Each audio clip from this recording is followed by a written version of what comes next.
C'est d'abord pour les démocrates iraniens. Et je précise, je suis là pour les démocrates iraniens. Pour ceux qui croient qu'une alternative démocratique existe en Iran. Et quand je dis démocratie, parce que c'est ma compréhension, je ne pense pas comme certains à ceux qui, parmi certaines chapelles politiques, pensent que la démocratie consiste à participer à des élections, quand bien même serait-elle juste, quand bien même serait-elle transparente. La démocratie, pour moi, ne se résume pas à la participation d'un parti théocratique obscurantiste à un processus électoral. Je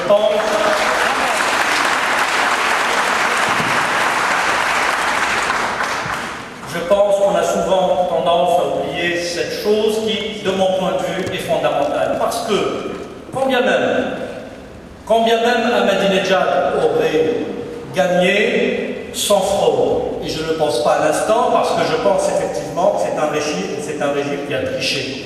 Mais quand bien même il aurait gagné de manière tout à fait légitime, serait-il normal pour autant de continuer à afficher une telle complaisance à l'égard de ce régime? Parce que le cas est posé depuis plusieurs années. Je me rappelle, je suis d'origine algérienne, je me rappelle que certaines chapelles nous disaient, puisqu'un parti islamiste a gagné des élections en Algérie, il devait gouverner. Je suis démocrate et je suis de ceux qui disent non.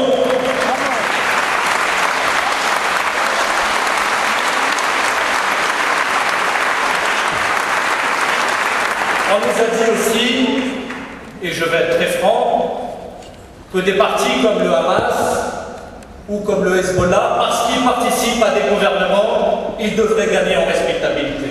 Et je dis là aussi non.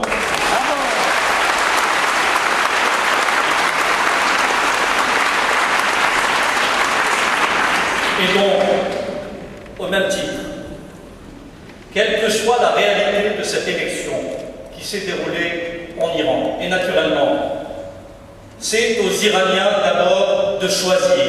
Et j'espère, parce que je crois que c'est un grand peuple qui saura choisir la vraie voie démocratique.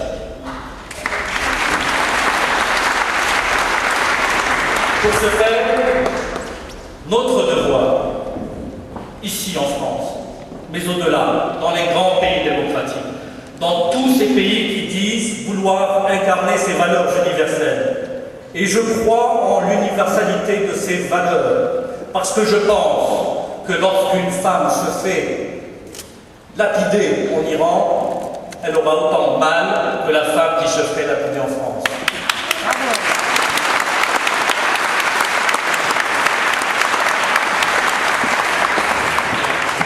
Une femme qu'on réduit à un statut d'ombre, qui n'a pas le droit de laisser une mèche de ses cheveux dépassés, qui se fait humilier en public par une police religieuse, ne doit pas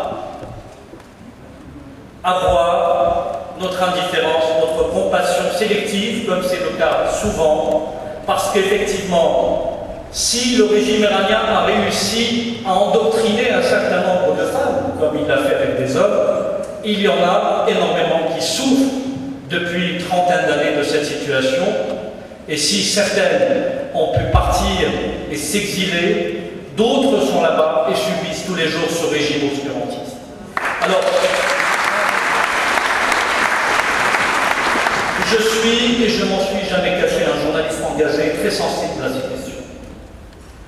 Notre rôle, journaliste comme intellectuel, comme écrivain, est de ne pas oublier au bout de quelques jours, parce que nous sommes tous un peu préoccupés ces jours-ci par cette chaleur abominable qui va nous pousser à partir en vacances, certainement, et pour certains et pour beaucoup des vacances méritées. N'oublions pas ce qui est en train de se passer en Iran, n'oublions pas la nature du régime iranien, n'oublions pas les risques que peut nous faire encourir ce type de régime.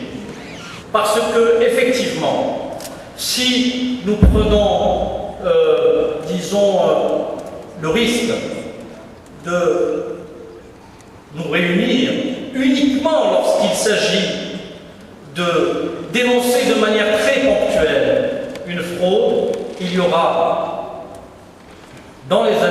mois à venir, je ne le souhaite pas, pire que la faute. C'est-à-dire que ceux qui ont osé défier ce régime, si on les laisse tomber, on va les assassiner, on va les massacrer avec nous. Et c'est exactement ce que veut ce régime démocratique.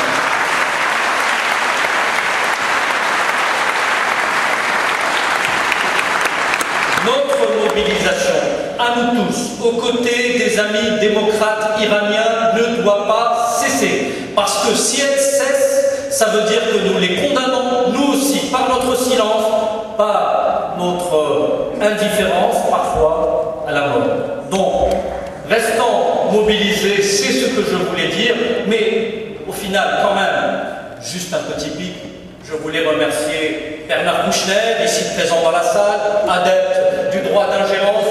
Je voulais aussi remercier Ramayat, Fadela Amara, très sensible aux questions des droits de l'homme. Je voudrais